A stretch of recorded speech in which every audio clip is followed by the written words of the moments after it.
But ఒక ఇన్స్పెక్టర్ని చంపడం అనేది తేలికైన విషయం కాదు. So I planned it. ఒక వారం పాటు వాడు ఎక్కడెక్కడికి వెళ్తున్నాడో వాడిని ఫాలో చేశాను. అప్పుడే కనిపెట్టాను, ఊళ్ళో ఉన్న బార్లన్నీ మూసేసి ఒక పబ్లిక్ గ్రౌండ్లో జీప్ ఆపి అందులో ఒక బార్ ఓపెన్ చేసి జాలీగా ఉంటున్నాడని.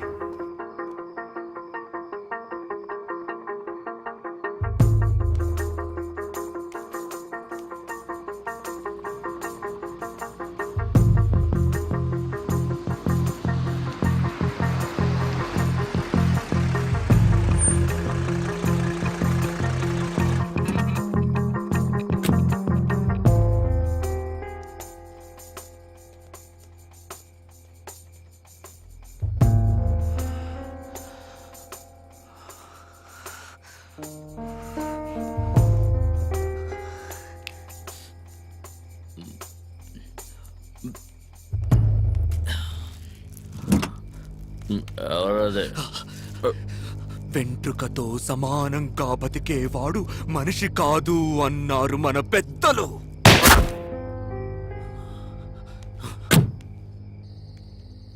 నాలో ఉన్న క్రూరత్వం నశించినట్టు అనిపించింది.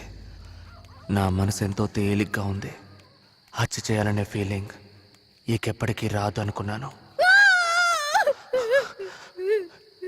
ఆ అరుపులు, ఆ ఏడుపు నన్నేదో చేసేసాను.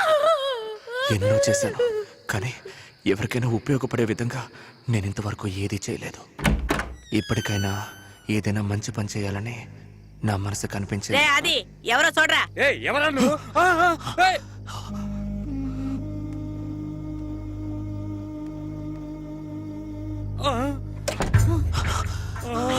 వెనకొచ్చే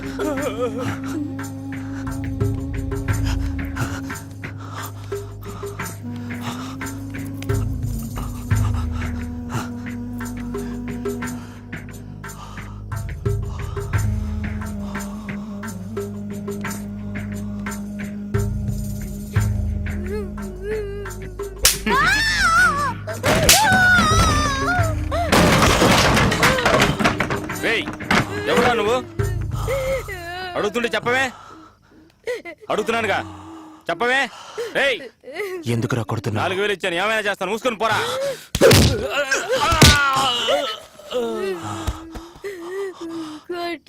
చెప్పండి. దేవతలా చూసిన అమ్మాయిని వేసేలా చూస్తే ఎలా ఉంటుంది సార్?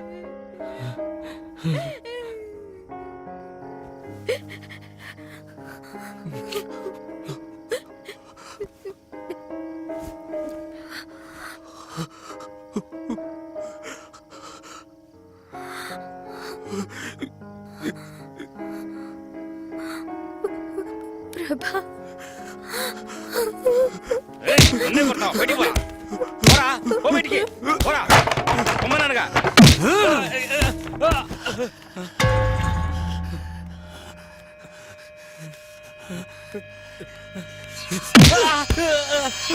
నాలుగు వెలిస్తే ఏమైనా చేస్తావా? నీ కలిగే ఆ నొప్పేగా తనకి. అదే రక్తమే కదరా, అదే మాంసమే కదరా.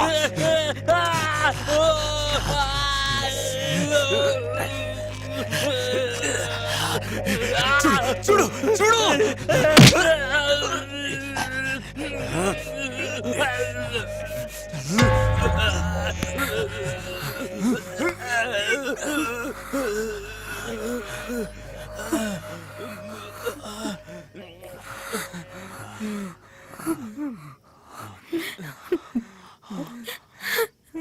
ముందు ఇక్కడి నుంచి వెళ్ళిపో.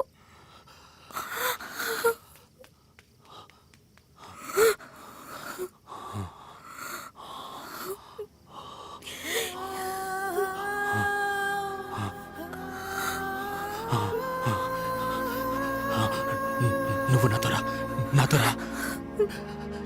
నిజంగానే చెప్తున్నావా? నిజంగానే చెప్తున్నావా? నిజంగానే చెప్తున్నావా? నిజంగానే చెప్తున్నావా? నిజంగానే చెప్తున్నావా? నువ్వు చెప్పేది నిజమేనా అంత అనగానే నాలో ఉన్న ఆ చిన్న ప్రభాకర్, చావు హత్య ఇవేమీ తెలియని ఆ చిన్న ప్రభాకర్ మళ్ళీ వచ్చాడని నాకు అనిపించింది. మేము ఈ ఊరు వదిలేసి మాకు నచ్చిన ఊరికి వెళ్ళిపోవాలని నిర్ణయించుకున్నాం. కానీ వెళ్లే ముందు నేను చేసిన పాపాలని సరిదిద్దుకోవాలనిపించింది. అంజలిని ఒక లేడీస్ హాస్టల్లో చేర్పించి ఏం చేయాలని ఆలోచిస్తున్న సమయంలోనే మీ టీవీ వ్యాన్ని చూశాను. 10,000 ఇస్తాననగానే వెంటనే వచ్చేశారు. ఇదిగో ఇప్పుడు రికార్డ్ చేస్తున్నారు. అంత పెద్ద తప్పేం చేశారు సార్ మీరు? దీన్ని రికార్డ్ చేయమంటారేంటి? మా పక్కింటోడు నెలకు 30,000 రూపాయలు సంపాదిస్తున్నాడు. వాడిని చూస్తే నాకు కడుపుమంట. కొత్తగా ఒక పల్సర్ బైక్ ఉన్నాడు. ఎవరు లేని టైం చూసి ట్యాంక్ ఓపెన్ చేసి ఒక గుప్పెడు పంచదార అందులో వేశాను. ఏదో నా వల్ల ఏం సాయం. నా దగ్గర డబ్బులు లేనప్పుడు ఎవరైనా రీబాక్ షూ వేసుకున్నా, రేబాన్ గ్లాస్ పెట్టుకున్నా, ఎవరైనా అమ్మాయితో వెళుతున్నా నాకు కడుపుమంటగానే ఉంటుంది. అందుకు నేనేం చేయగలను? నాకంటూ కుటుంబం, భార్య బిడ్డలు ఉన్నారు. నేనేం చేయలేను. మీకు ఎవరు లేరు కాబట్టి మీరు ఈ పని చేశారు. దీనిపోయి గొప్పగా చెప్పుకుంటున్నారే. ఇప్పుడు పరిస్థితి మారిపోయింది. అంజలి వచ్చేసింది. ఇప్పుడు రికార్డ్ చేసి ఏం చేయబోతున్నారు? వద్దు హలో. సార్. నేను రికార్డ్ చేయడానికి పిలిచాను, అడ్వైస్ చేయడానికి కాదు. రికార్డ్ చేయి. ఏదో ఫ్రెండ్షిప్ కొద్దీ చెప్పాను సార్. సారీ సార్, మీ ఇష్టం. ఇవన్నీ ఇంతసేపటి నుంచి ఎందుకు చెప్తున్నానంటే నేను చేసింది కరెక్ట్ అని కాదు. I'm not trying to justify my self. హత్యలు చేశాను తెలిసి తెలియక. నేను చేసిన హత్యల గురించి పోలీసులకు చెప్తే వాడు నమ్మరు. అర్థం కాలేదు కదా? ఒక్క నిమిషం.